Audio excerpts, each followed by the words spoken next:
On November 18, 1987, King's Cross Station in central London was as busy as ever.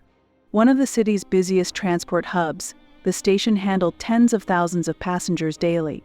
As rush hour began to die down that evening, commuters hurried through the maze of tunnels and platforms to catch the last few trains home. For most, it was just another routine journey on the London Underground. But below the surface, a small spark had already ignited in the station's escalator system. What started as a seemingly insignificant event would soon transform into one of the deadliest fires in the history of the Underground, forever changing how the London transport system would operate.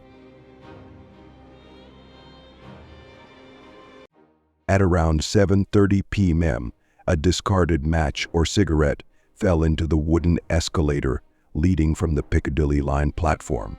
The small ember slipped through a gap in the escalator and landed in the accumulated grease, dust, and debris beneath the stairs, an area that had not been properly cleaned for years. As the debris caught fire, smoke began to waft up from the escalator, but passengers and staff barely noticed. At first, it appeared to be a minor incident, and station staff called for the fire brigade. Little did anyone know that a ticking time bomb was smoldering beneath the surface, growing more dangerous by the second.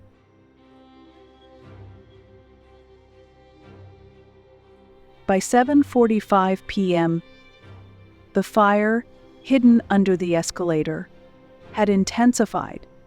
What the firefighters didn't know at the time was that the blaze was following an unusual pattern known as the trench effect. The narrow wooden escalator acted as a chimney, funneling the heat and flames upward. When the fire finally broke through the surface, it unleashed what would later be described as a flashover, a violent eruption of flames and superheated gases. In an instant, the fire exploded into the ticket hall above, engulfing the station in an inferno. Passengers and staff were caught off guard, with many trapped by the rapidly spreading flames and thick, toxic smoke. The scene inside King's Cross Station quickly turned to chaos. Passengers, many unaware of the fire until it was too late, found themselves disoriented as thick black smoke filled the station. The smoke was so dense that visibility dropped to almost zero, and many struggled to breathe as they searched for an exit. The heat from the flashover was intense, and temperatures inside the station soared, making it impossible for firefighters to approach certain areas.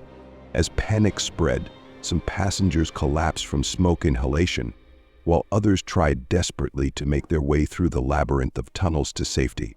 The London Fire Brigade, arriving on the scene, found themselves in a race against time to save those still trapped underground.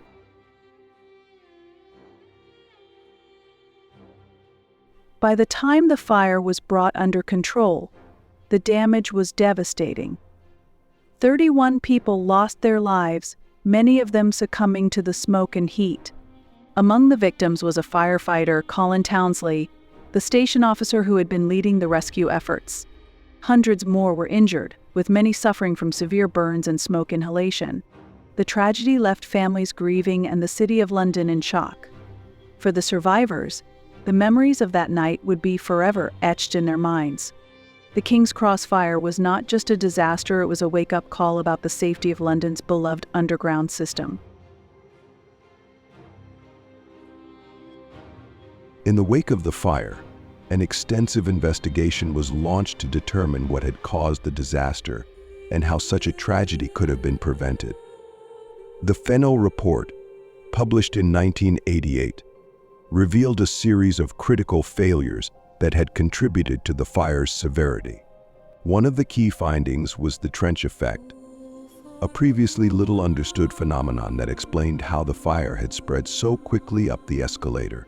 Additionally, the investigation uncovered poor maintenance practices, including the use of wooden escalators that were prone to accumulating flammable debris. There was also a lack of proper fire safety equipment, such as sprinklers or fire-resistant materials, and the station staff had not been adequately trained to respond to a fire of such magnitude. The King's Cross fire sent shockwaves through the London transport system, prompting immediate changes in fire safety regulations.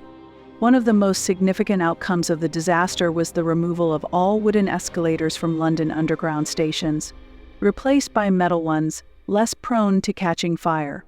New fire safety measures, including smoke detectors, fire alarms, and improved ventilation systems, were installed across the network. The London Fire Brigade worked closely with the Underground to improve fire response protocols, and staff were given enhanced training to handle emergencies. The fire also led to a major cultural shift within the London Underground, with safety becoming the top priority. The memory of the King's Cross fire remains a powerful reminder of the importance of safety and vigilance in public spaces. In the years since the disaster, London's transport system has become one of the safest in the world, thanks in large part to the lessons learned from that tragic night. Each year, survivors, families, and officials gather to remember those who lost their lives in the fire. A plaque at King's Cross Station serves as a permanent memorial, honoring the victims and reminding all who passed through the station of the events that unfolded there. The legacy of the King's Cross fire is one of change, progress, and a commitment to never allowing such a tragedy to happen again. The King's Cross fire marked a turning point in how London viewed its public safety infrastructure. The disaster not only led to significant changes in the Underground, but also influenced broader fire safety practices across the UK. The lessons learned from King's Cross were implemented in other public spaces, ensuring that buildings, transport hubs, and other crowded locations were equipped to handle fires more effectively. The fire also brought greater public awareness to the risks of fire and the importance of preparedness. Though the fire claimed many lives, it also led to reforms that have undoubtedly saved countless others in the years since.